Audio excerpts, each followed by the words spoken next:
Почитуван митрополит Тетовско-Гостиварски, господин Јосиф, почитувани пратеници, почитувани директори на истакнати институции, почитуван градоначалник на општина Игуновце, почитувани советници и на општина Тетово на Игуновце, почитувани гости од Скопје, од Гостивар, од Охрид, од Тетово и Тетовско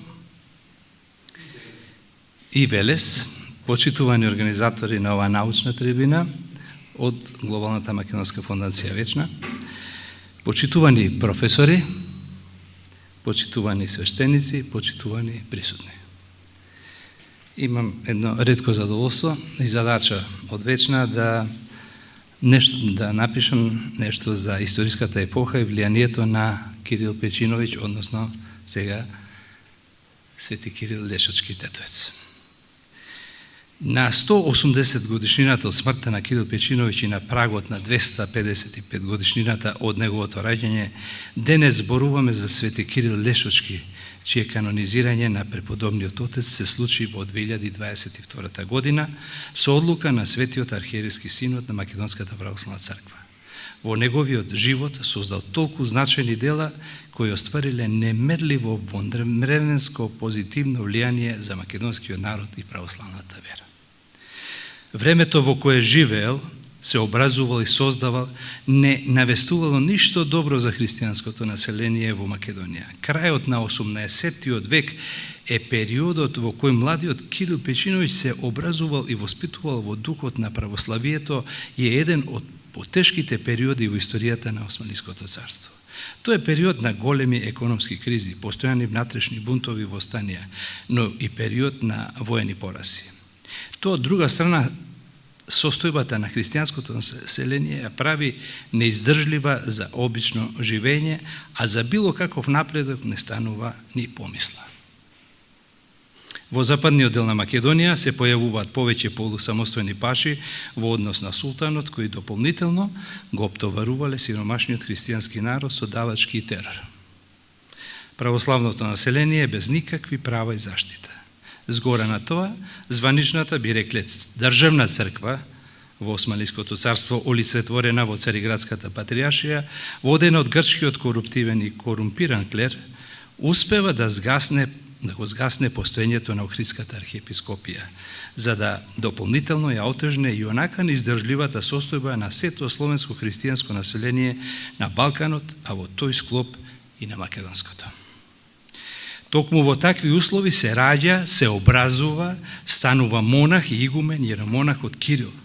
Токму во такви невозможни услови, единственото што го има во себе е верата и неговата силна верба во она што сакал да го направи за црквата и народот. Тие ќе бидат клучните фактори во следниот период, почнувајќи од второто десетлетие на 19-тиот век. Во малку порелаксирана политичка состојба, да ги направи своите најголеми дела. Неговото дотогашно стекнато искуство како монах и игумен во повеќе манастири низ Македонија, Света Пречиста Кичевска, Хиландар и Света Гора, Марковиот манастир во Скопско и други манастири. Еве сега ќе имаме прилика, значи книгата која добивте, таму има и нови истражувања од Душко Стефановски за некои нови сознанија за неговото присуство и во Дечани. Потоа, како љубител на пишаниот збор, љубител на книгите, но најмногу посветен на својот народ и неговиот јазик, на возраст која му возможувала со голема енергија да се впушти во многу големи потфати кои за секогаш ќе бидат врежани во историјата на македонскиот православен народ. Но неговата верба, борба и мисија е многу потешка од она што може да се замисли во сегашно време. Секој негов подвиг бил обусловен со правење на уште поголем подвиг. Секоја желба што требало да се оствари, требало уште неколку други да се оствара за да се достигне до тоа. Затоа тука треба да ја сватиме тежината на неговото дело, значењето на неговото дело. Една древна мудрост вели: внимавај кога ќе посакаш. Во примерот на Свети Кирил Лешочки, за да проповеда на својот мајчин јазик, морал да се откаже од игуменувањето во Марковиот манастир, бидејќи бил под закана за негова физичка ликвидација и морал да бара засолништо во родниот крај во Тетовско, каде што се уште немал влијание неговиот прогонуваш скопскиот грчки владика Натанаил. За да испечати книга во 1816 година, Свети Кирил Лешочки најпрвин морал да пронајде печатница која што најблиску се наоѓала во Будим. А за втората книга во 1840 година, бидејќи не наишол на подршка за нејзино печатење во најблиската печатница во Белград, морал да финансира обновување на опожарената печатница во Солун. Замислете, тоа е еквивалентно после 200 години како да посакаме да возиме кола, ама за да возиме автомобил треба прво да изградиме фабрика за автомобили. Тука е она што е чудото негово. За да ја проповеда православната вера во родниот крај, најпрвен морал да го возобнови разрушениот и запуштен Лешочки манастир во 1818 година. За да врши просветителска дејност, тој најпрвин морал да собере и да спасува ракописи од нивно трајно уништување и да собере доволно средства да објавува печатени книги со кои ќе делува помасовно на измачениот, понижениот и беден народ. Зарем не се тоа неговите чуда кои ги просветлувале, продуховувале обичниот народ кој го подигнал и мобилизирал во реализирањето на неговите свети идеи.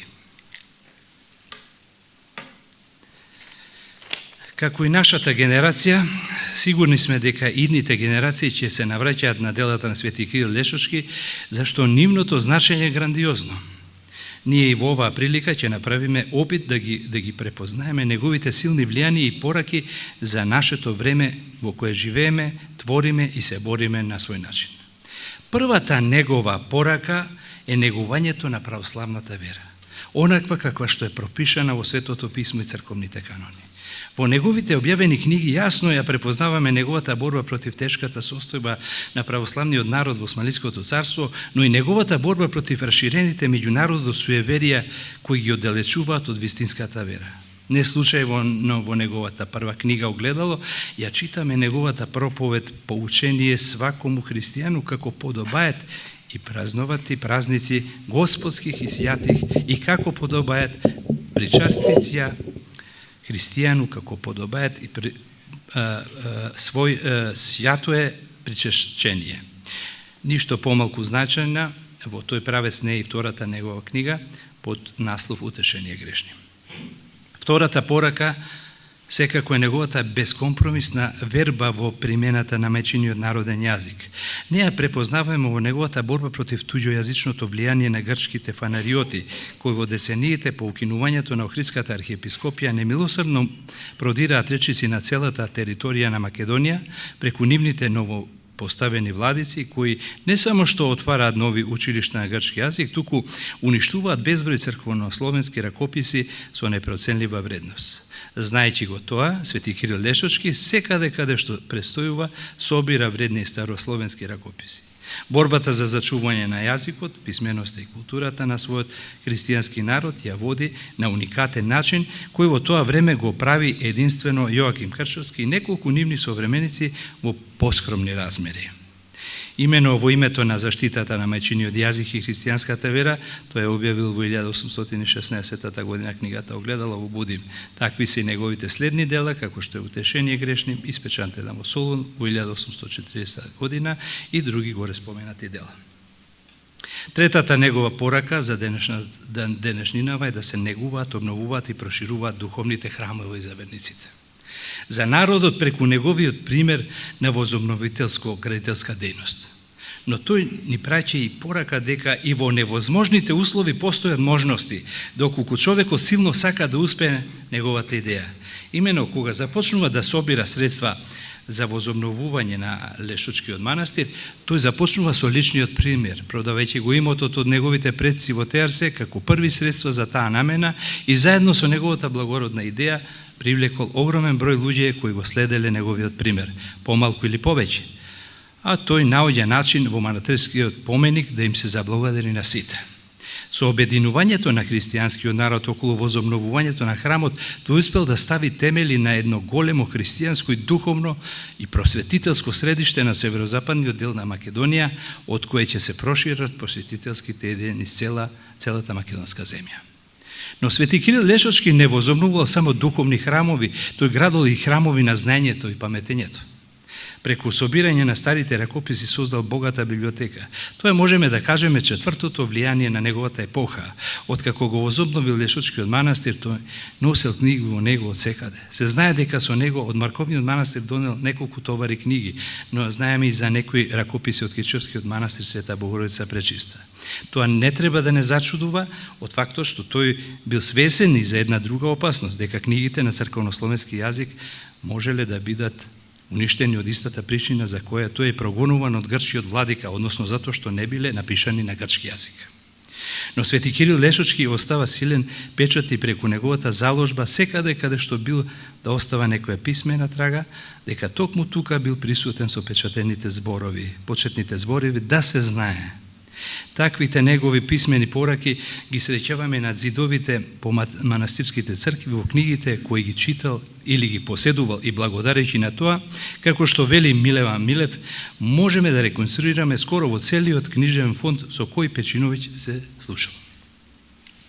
Петото негово благородно дело е просветителската дејност преку пишувањето книги на народен јазик, во случајов македонскиот народен говор од Тетовско, објавените требници огледало и утешение грешни, потоа необјавениот ракопис Житие на кнеза Лазара и неговиот епитаф како прво поетско дело на македонски народен јазик.